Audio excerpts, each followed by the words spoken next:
Now we will discuss about the tracts, ascending tracts.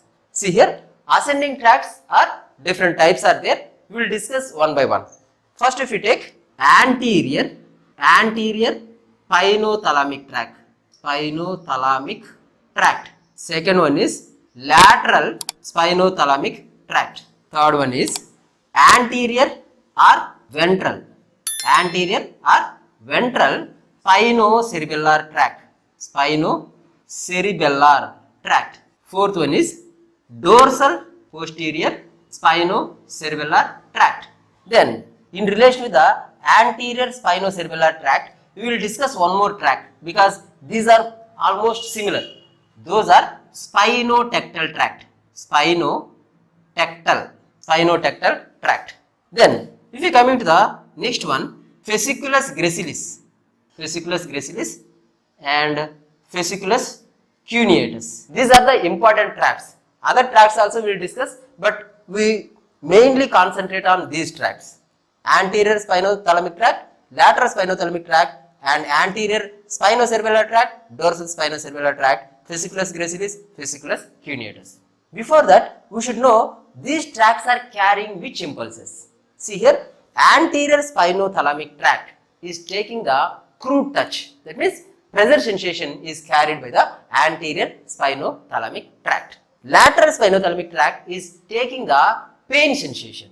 Anterior spinocerebellar tract and the dorsal spinocerebellar tracts, these are taking the unconscious proprioceptive sensation.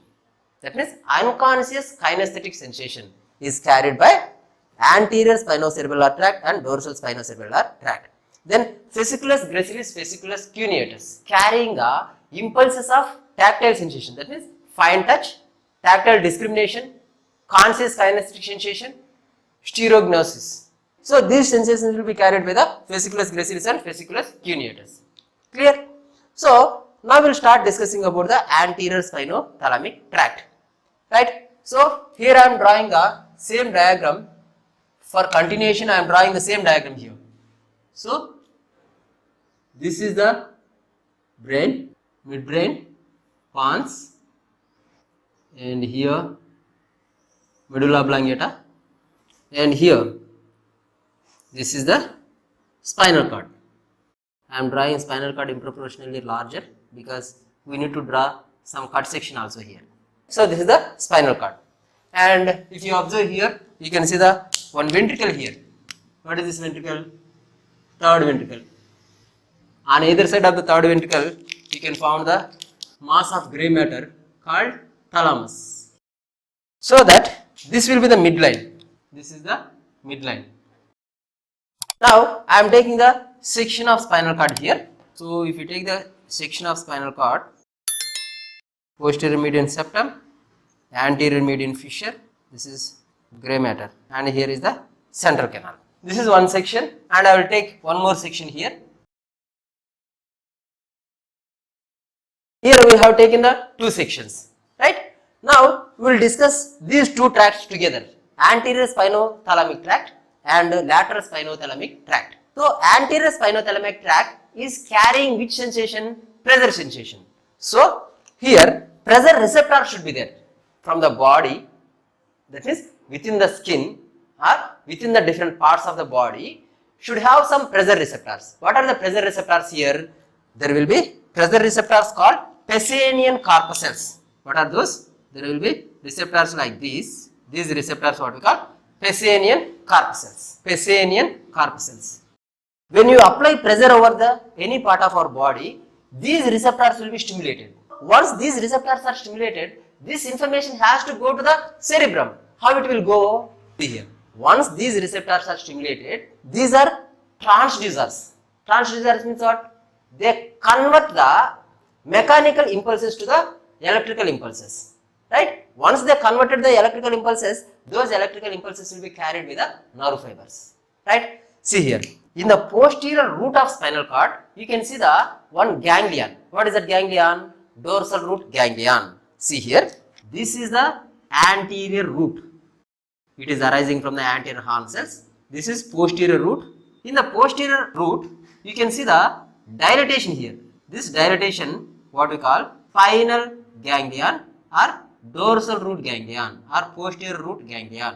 After that, this posterior root and anterior root united and forms the spinal nerve. This spinal nerve further divided into posterior primary rami and anterior primary rami. Within the dorsal root ganglion or posterior root ganglion, you can see some cells, those are unipolar cells, otherwise pseudo unipolar cells. Why we are calling these cells are pseudo unipolar? Actually, those cells are larger cells and they give one process. Because of that, they are unipolar cells. But this process, after going some distance, it will be divided into two processes. One process is going to the central nervous system, another process is going to the periphery. Because of that, these cells, what we call pseudo unipolar cells. They are looking like unipolar, but they are not. Once they reach some distance, they will be divided into two processes. This process is peripheral process and this process central process. So, this type of neurons are present here. Let me draw that neuron here.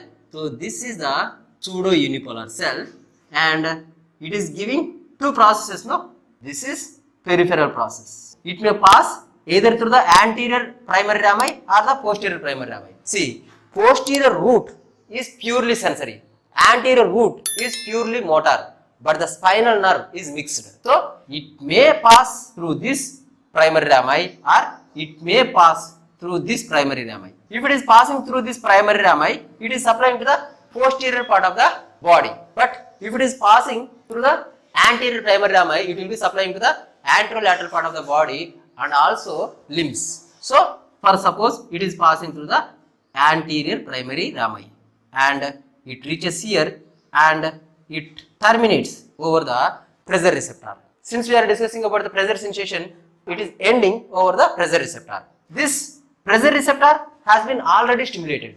So, this pressure sensation will be converted into the electrical stimulation by these receptors and the same impulses will be passing through the peripheral process of pseudo unipolar cells which are present in the dorsal root ganglion. Then from here central process will be arising. No, that means this pressure information or pressure sensation is carried by peripheral process of pseudo unipolar cells and this sensation reaching the cell, from the cell through the central process, this sensation is reaching to the posterior horn cells. It is reaching the posterior horn. In the posterior horn cells are there.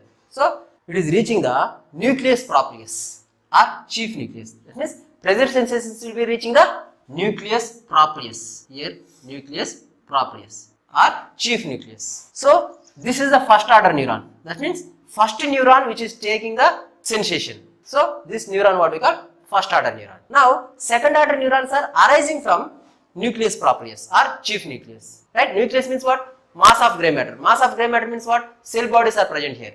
So, those cell bodies are giving process, no?